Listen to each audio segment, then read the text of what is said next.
Welcome to Women Working in Wealth from the American College Center for Women in Financial Services. Join us as we showcase unique career opportunities and dispel myths surrounding the financial services profession through conversations with industry leaders. Welcome to the podcast. I'm your host, Lindsey Lewis, and I am the director and chair of the State Farm Center for Women in Financial Services. Today, we have a very special guest. Her name is Penny Phillips. She is the co-founder and president of Journey Strategic Wealth. Penny, welcome. How are you today?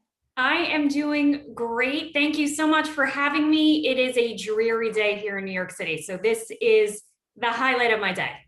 Perfect. Well, we could not be more excited to have you as a featured guest. I always think it's best for guests to tell us about themselves. So tell us about yourself and your career journey thus far.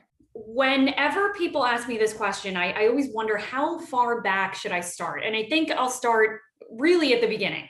So Lindsey, you know this about me because we know each other a bit. My family is from Greece. I'm a American first generation New Yorker. And growing up, I didn't know anyone in a professional business. Everyone that I knew, everyone that was around me either owned a diner or restaurant. I know that's stereotypical, but that's the truth. They owned a construction company, some sort of blue collar company, and had done very well for themselves. And so I remember very early on wanting to either be a lawyer or work in finance, but I didn't know what that meant. I didn't have anybody around me who really could guide me. And so luckily, when I went to college, I started toying with the idea of maybe going to law school, and ultimately met somebody who changed the trajectory of ultimately what would be my career. And he said to me, you know what, you're a great public speaker. You should go into sales. And since you want to work on Wall Street, that was always my dream, by the way, you can go into sales in financial services. And I didn't know that about the financial services business. I didn't know that. I thought all financial services people were behind the scenes, crunching numbers and pounding the table. And there's this joke we have when I was younger. My sister wanted to be a teacher and she would play teacher with her dolls. And I would be sitting at a desk with papers, throwing them in the air and pounding the table. So that was what I imagined a professional job to be like. It's very much like that, by the way. I'm kidding. But I started at a subsidiary of New York Life, a investment firm called Mainstay Investments. That was my first job out of school. And I was in a sales role. So for folks who are familiar with that type of a job, it's called a wholesaler or a third-party distributor. You're responsible for essentially selling products. At the time, it was mutual funds and annuities to financial advisors who then go on and sell them to the end consumer. And I loved parts of that job, but also hated parts of that job. And so I quickly moved out of that and went into consulting, specifically consulting around helping financial advisors be more efficient with how they were building their business. And I have to tell you, Lindsey, it was luck in some ways that I made that pivot early on. I had expressed to the company at the time that I wanted to do something that required a little bit more critical thinking skills and just, selling annuities to advisors. And so role that enabled me to really understand the advisor's business model, how things work in the wealth management space. And that started my career in what would become practice management consulting. I ended up leaving New York Life after jumping around to various divisions to go work for a company called Envestnet, which many of us know. They're a fintech company, and then went into coaching and consulting, and then launched my first business, Thrivos Consulting, that I'm still the founder of, but I don't run on a day-to-day basis. And in that business, we focused exclusively on what I had been so passionate about for 10 years, helping financial advisors be efficient, embrace change, evolve with the consumer. And I love doing that. And then January launched my latest venture with a couple partners, Journey Strategic Wealth. We are a wealth management firm. And so now instead of consulting financial advisors on how to build, I've built an infrastructure that they can come advise in. And so that's the quick story. Although, I can go on all day about my own career. It is quite a remarkable story nonetheless.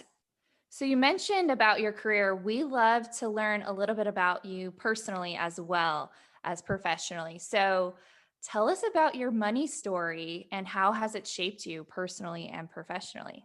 Such a powerful question. And I hope advisors ask this question to their clients because it reveals, I think, so much about a person, which is probably why you're asking me.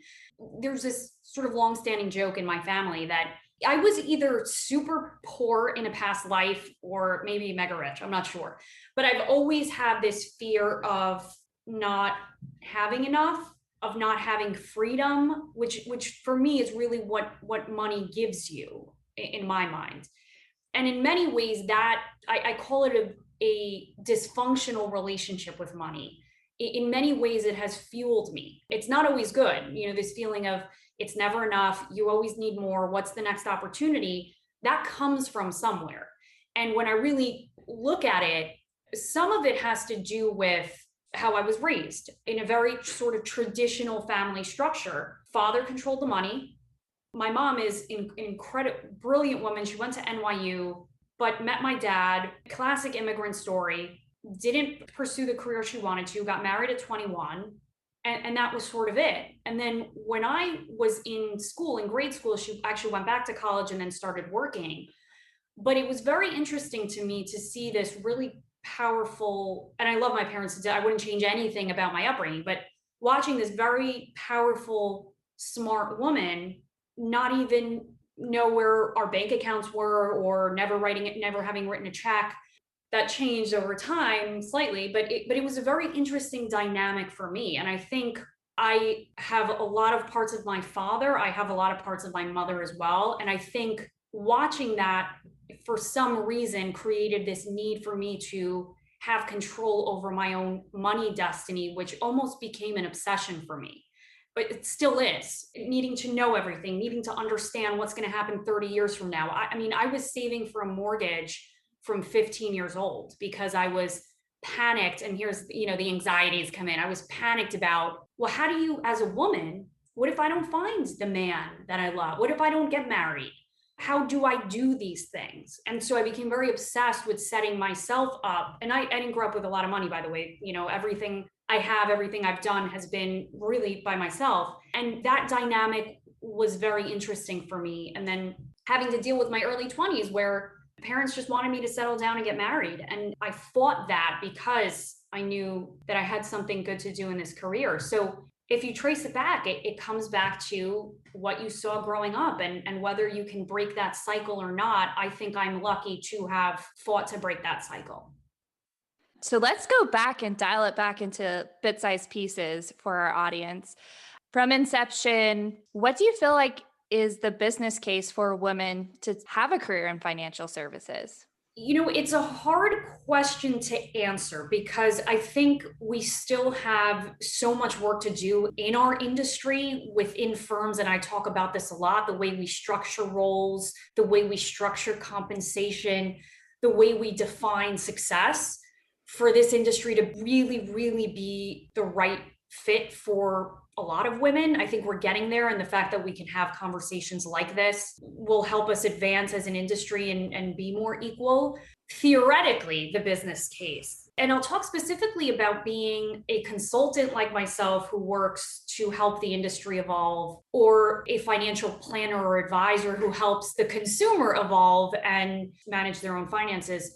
The business case is incredible impact work and purpose-filled work. And I think that is something that a lot of women, young and old, are seeking in their lives, personally and professionally. We're empathetic beings, not to say men are not empathetic, but we tend to have a higher EQ. We're empathetic beings. We want to have purpose in what we do. We want to see our work translate into impact work and helping others. And I think, the thing that maybe we don't talk a whole lot about is how an individual person who's working with people to help them achieve their goals or manage wealth. And I like to think of consultants doing that a little bit removed, right? Because if we help advisors ultimately help people, we're not only impacting one or two lives, we're impacting entire communities and then entire societies.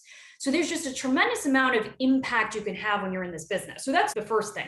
The second thing I'd say, and we still have ways to go, is there is tremendous flexibility that you can have when you choose to be, I'd say, what I would consider entrepreneurial, meaning you have an entrepreneurial mindset, as I think many women naturally do. They're natural multitaskers. They can juggle a million things. They can prioritize. And so I believe women are naturally entrepreneurial.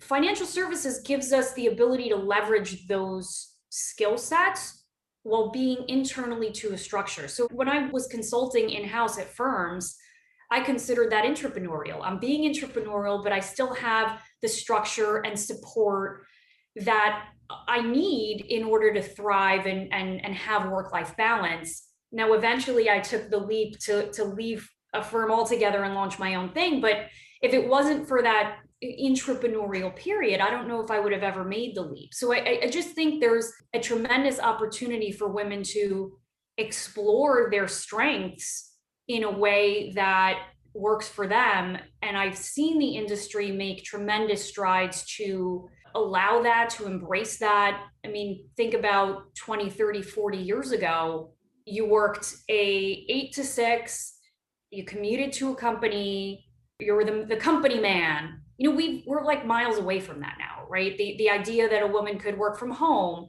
could run her own practice the way she wants, could work, you know, however works for her and her family and her clients, we're starting to embrace that. And I think the case for women being in this business is much stronger now than it was 15 years ago when I started. Such a powerful message. And what a great invitation to use our skill sets that we already have of empathy, as well as prioritization in the industry. Thanks, Penny. Let's take a short break. At the American College Center for Women in Financial Services, we're promoting the advancement of women in the industry through research, education, and awareness.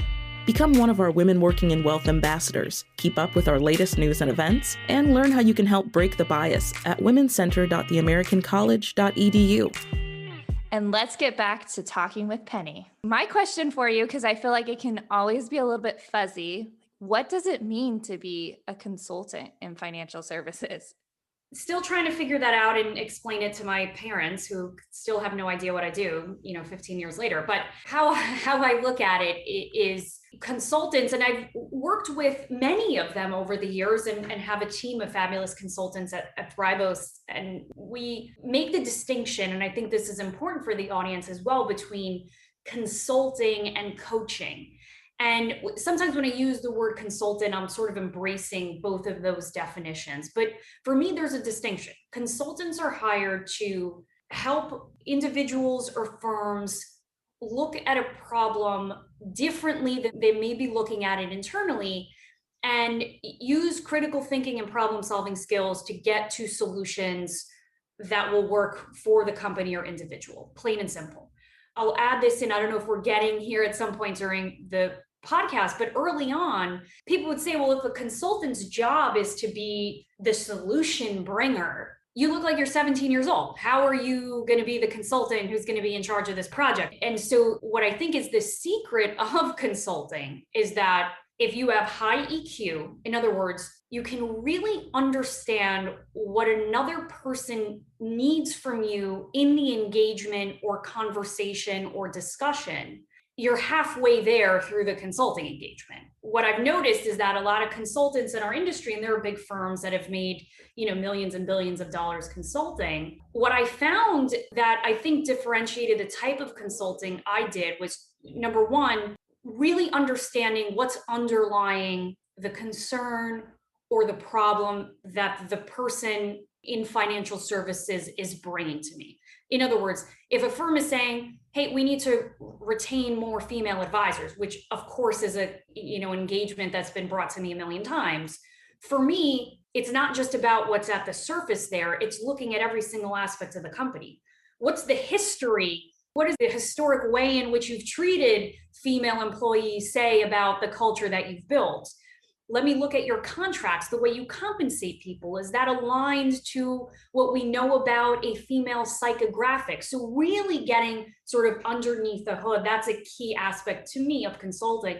The second piece I'd say, and this is where the rubber meets the road, I would define that second piece as more aligned to coaching. In other words, there's a reason why firms have hired thousands of consultants over the course of their lifetime and have made the same mistakes over and over. It's because consultants will leave a solution and then walk away. For me, consulting in our business, to be effective, you have to teach people how to shift behaviors. And so if you're teaching and providing a solution, and then teaching people how to change behaviors and shed belief systems in order to powerfully implement those solutions, then to me, that's effective consulting. And so I've built my career around really combining consulting and coaching. And I would say if I had a theme underlying all of the engagements I've ever done, it's been helping the industry evolve and thrive. I named the first company Thrivos, but evolve and thrive, not just for the consumer, but for the next gen of advisor that looks and acts and thinks very differently than the traditional advisor in our business. Wow. So I love that meeting of coaching and consulting. You did mention one thing around your age, which is a question I had for you. So as a next gen woman, what are some barriers that you've witnessed in your career, especially in that consultative space? What does that look like? Well, and it's not a secret. I mean, I say to everybody, I've faced far more ageism than I have sexism in our business. And I'm in my mid 30s. I look like I'm 17. Thank you to my parents for that. But that comes with, look, it's a gift and a curse, right? And I recognize that. The curse is, and I don't face it as much now as I did early on. I think I've had the success to sort of back up, my value proposition. I don't even think about it anymore. But early on, being an industry speaker and about to go on stage and, somebody saying, you look like you could be my granddaughter. Why would we take advice from you? It literally knocks you down a peg. You feel like you have so much more to overcompensate. And I think for women especially, that just creates a lot of belief systems and barriers and imposter syndrome and things that you have to end up battling through that, others don't have to battle through. What I tell people, because you will face this no matter what, if you're in this business, in any sort of authority role, consultant, any coach, anything like that, you're always going to get, you didn't experience this. You couldn't have possibly experienced this. So why should I be taking advice from you? And I've received that question countless times over the years. And I would say two things. The first is you have to commit to being a student of whatever the discipline is that you're pursuing. I made a decision to pursue practice management consulting. Traditionally, I was fascinated with the insurance BD business model. But starting out in New York Life, I was just interested in watching successful insurance agents try to transition to become advisors. And I became very passionate about that area of the business. When I say I became passionate, I became obsessed. There isn't something that anyone in this business could ask me about my discipline that I will not have an answer to. It's just not going to happen. And so that commitment to expertise really and reaching out to people, share this story a lot, and I shared it with him recently. I would cold email Ron Carson and Mark Tibergien and, John Bowen and all the names in practice management as a 21-year-old and say, I'm interested in this space. What have you learned about just the most random stuff? I still do that, by the way. So I became super confident in my ability to answer questions and be on stage without a script. But that doesn't stop you from having to deal with being at industry conferences, people have one too many drinks, and then somebody says something ridiculous to you, like you should be my marketing assistant, that just knocks you down. And, it really is about putting yourself in uncomfortable positions and getting comfortable being uncomfortable. I'm still uncomfortable. And I've been doing this for a long time. So that's the truth.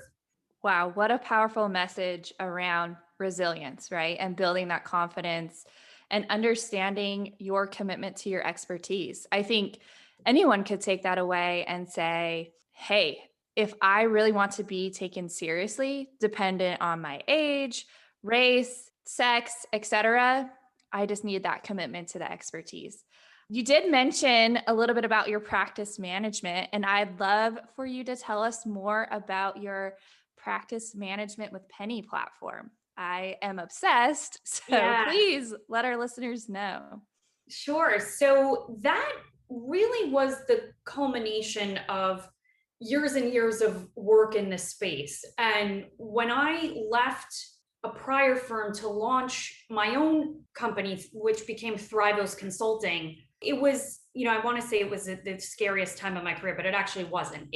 I felt just a great sense of conviction in the work that I'd done, in my knowledge of advisors, and most importantly, in the education I'd gained from actually getting credentialed as a coach and all that stuff, but having real life practical examples of my work working.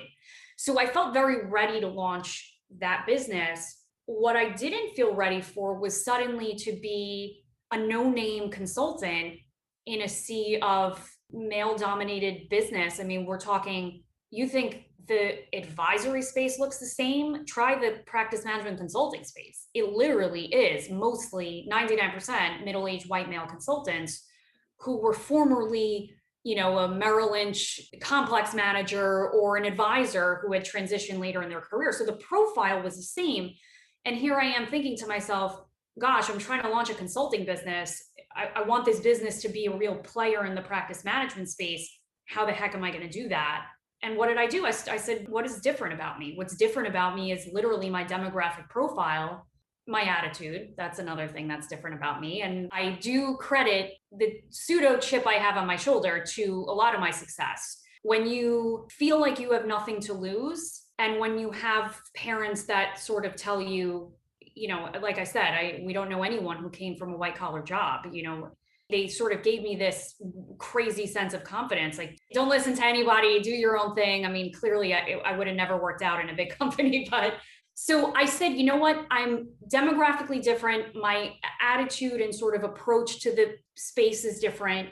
I'm going to start recording videos of myself. And that's what I would do. I would record a 10-minute clip of me giving guidance to financial advisors in a very direct way. It was very intentional. I was always a little bit against the grain, a little bit against what the popular sort of opinion was on whatever area of practice management. And I started posting these videos on social media and then started building an email. And I say this for anyone who is launching any passion project. The easiest way to do that still is through email marketing and email campaigns. Social media has been a tremendous help for me, but where I really started to build this brand and relationships with advisors who would become my clients was through this quote unquote exclusive newsletter that I would send out, which was basically me emailing contacts in my email database a video of me once a week. The content was so relevant to advisors that it started to grow and grow and grow. And ultimately that became the practice management with Penny platform. I mean, I'm still late to the game. I just launched a YouTube this year, but for so long, I've just had this platform really via email campaigns with thousands of advisors who I communicate with every single week. It's been amazing. It is really amazing and such an easy initial step, right? Just record a video, start sending the emails out. Let's take a short break. Want to join our community of women working in wealth? Follow us on your social media platform of choice at Women Working in Wealth to stay informed about upcoming events, industry developments, and our fellow flock members making waves in the field. We hope you'll join us in our mission to break the bias. I recently watched one of those YouTube videos around you expressing your thoughts around advisors or CEOs of companies forcing advisors to go back into the office, right? And going against the grain, trying to change the industry and the messaging. So how do you feel like you can become or have become a thought leader in the industry around kind of these controversial topics? What I have always committed to doing, and it has served me well up until this, the minute it stops serving me well, I'm going to stop doing it. But all of my content and it's not just videos. I've written practice management programs that I've licensed the IP to firms for years. And so for me, thought leadership sort of manifests in a bunch of different ways. But what's so interesting about the videos is I take an opinion, and I feel like in our industry, and we all know this being in this business, there's just a lot of fearing saying something that the majority doesn't agree with. And I think that's true in a lot of parts of our life. But I've noticed that coaches and consultants, in many cases, because they were former advisors or complex managers, and just because you were a successful advisor doesn't mean you're going to be successful coaching advisors, and that's true with any industry. They tend to say things that they know that they're going to get the, yes, I agree. So that's one thing. Or they tend to say things that worked really well 20, 30 years ago. And I hear this all the time, and I heard it several years ago with this idea of allowing people to work from home. And I've worked at places, by the way, where there was this rhetoric. This has sort of become like a generalization that we laugh about. But the truth is there are many firms that feel this way. Millennials are lazy. If you let them work from home, they're not going to do anything, and they're going to be, on Instagram all day. And, you would hear, I would be in sessions where I would listen to consultants talking to an audience of advisors on next gen and multi-gen issues. And I'm thinking to myself, okay, we have a 55-year-old consultant talking to a 55-year-old advisor about how to embrace next. How is this person going to understand the millennial mindset? And for me, it was very important to very directly express my opinion, express why I felt that way, and then teach advisors the belief systems that were actually preventing them from thinking that way. And that's sort of been my whole mantra. Is there are times where we have an opinion on something. That's a rudimentary example. But we have that opinion because the industry has been telling us that for so long. I relate it similarly to advisors in our industry having this obsession with production. The more revenue you hit $1 billion in AUM, the more successful you are, the more accolades you get. And for me, it's says who's defining that? That success has been defined by the industry, by consultants, by the leaders of companies. What if an advisor wants to define success by work-life balance? That's success to many advisors. And so with all of my talks, it's giving an opinion, whether it's similar to what everybody believes or not, and then challenging advisors to see if there is something about their belief system that's preventing them from understanding what that point is. And so I've taken that approach with a lot of different topics, and I've gotten a lot of good responses. Some people disagree with me, but most of the time people understand where I'm coming from. I love that. I love taking your opinion and making it known. My question for you is the times where you receive perhaps negative feedback on those opinions.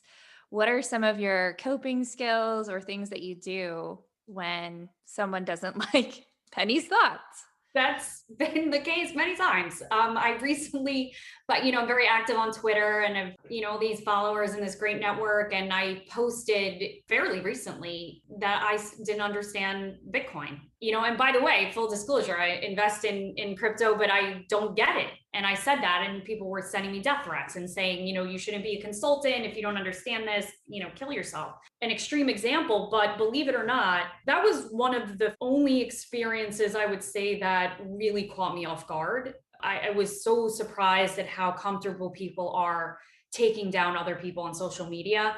I wasn't very active on social media before I launched Thrivos. And it's been interesting because I always said, I always believed social media was just very negative for young women. I've been a big sort of outspoken person on that topic until it came time to launch a business. And then I was like, well, I got to use social media. But watching how comfortable people are ripping you apart, it has been difficult. What I would say is one of the, I think, aspects of my brand is I have forced myself to be very comfortable talking about vulnerabilities. I think in this business, the truth is, and maybe this will change someday rather, you have to be tough, you have to have a tough skin, but we're emotional creatures and beings, and being open about, hey, this has really thrown me off, or, I'm dealing with a lot of imposter syndrome today because of these comments I received that have stuck with me. I've been really open about my struggles with mental health, my struggles with dealing with toxic cultures, firms that I've left. I've been very open with all of that. And what that's resulted in is me surrounding myself now as an entrepreneur with partners and people who are the right people that I should be around. And so what I did, and what I recommend for anyone, it doesn't matter the age, when you start in this business or any business, I noticed this very early on. People always want to mentor like the young up and coming, female professional. And very early on, probably because of my parents, I really didn't allow myself to be, maybe I'm not mentorable, but I didn't allow myself to be mentored by anyone. People would say, you should do this in your career, you should do this. And I listened to virtually nobody. I jumped around a lot. That was, frowned upon. I took criticism from people and, ignored it. That served me well. And ultimately it led me to where I am now, which is I'm around very supportive people. And I've been able to create the cultures in my businesses that I always wanted in the firms I was at. A place where we could talk openly about mental and emotional health, a place where you can be real about your experience in the business, open conversations, crying. I mean, we're human beings, so that in some ways has become my defense mechanism, is creating the culture that I always wanted. The other thing I'd say to that is the people that you work with are not always going to be the people you can depend on for emotional support. And so I found that support, and I'm very lucky in my family who, said, yeah, you could quit at any time and, you'll find work at somebody's restaurant. It'll be fine. But that, that gave me the courage to not stick around and know my worth. And I think that's a very important lesson for young women in this business. I love that. Surround yourself with a tribe of people that support you and uplift you.